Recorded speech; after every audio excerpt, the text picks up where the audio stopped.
గణేశుడి మహా నిమజ్జనంతో వేడుకలు ముగుస్తాయి. మంగళవారం ఉదయం శోభాయాత్ర ప్రారంభం కానుంది. ఈ నేపథ్యంలో మంత్రి పొన్నం ప్రభాకర్ ఏర్పాట్లను పరిశీలించారు.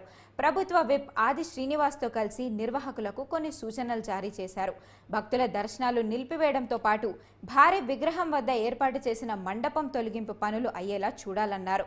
ఈ సందర్భంగా మంత్రి మాట్లాడుతూ గణేష్ నిమజ్జనం కోసం ఏర్పాట్లు పూర్తి చేశామని, గ్రేటర్ పరిధిలో వేలాది వినాయక మండపాలకు ఉచితంగా విద్యుత్ ఇచ్చామన్నారు.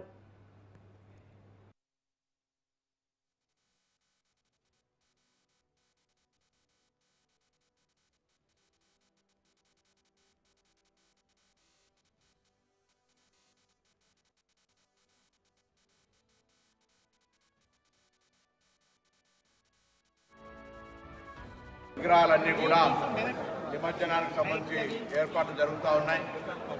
ప్రభుత్వం తరఫున కూడా గౌరవ ముఖ్యమంత్రి రేవంత్ రెడ్డి గారు ఈసారి అన్ని మండపాలకు ఉచితంగా విద్యుత్తించి ఏర్పాట్ల పరంగా కూడా ఎక్కడ ఇబ్బందులు లేకుండా ప్రభుత్వ అధికారులకు మంత్రుల స్థాయి సమావేశం కాకుండా ముఖ్యమంత్రి గారు కూడా స్వయంగా సమీక్ష సమావేశం పెట్టి అన్ని ఏర్పాట్లు చేసినాం.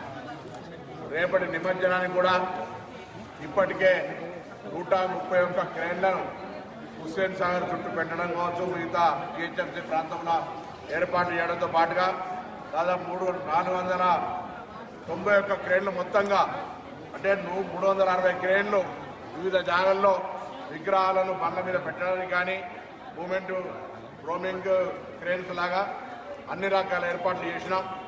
శాంతి భద్రతలకు సంబంధించి కూడా ఎటువంటి అవాంఛనీయ సంఘటనలు జరగకుండా ప్రజలందరూ సహకారాన్ని కోరుతారు. ఎక్కడైనా మీకు ఏదైనా పొరపాటుగా అనిపిస్తే దగ్గరున్న పోలీసు అధికారులకు కానీ ప్రజలకు కానీ లేదా సంబంధిత మండప నిర్వాహకులకు చెప్పండి. ఎక్కడ కూడా ఇబ్బంది లేదు. ప్రభుత్వం మరొక్కసారి ఈ రోజు నుంచి అన్ని రకాల ఏర్పాట్లు, నిమజ్జనానికి సంబంధించి ఏర్పాట్లు అన్నీ జరుగుతూ ఉన్నాయి.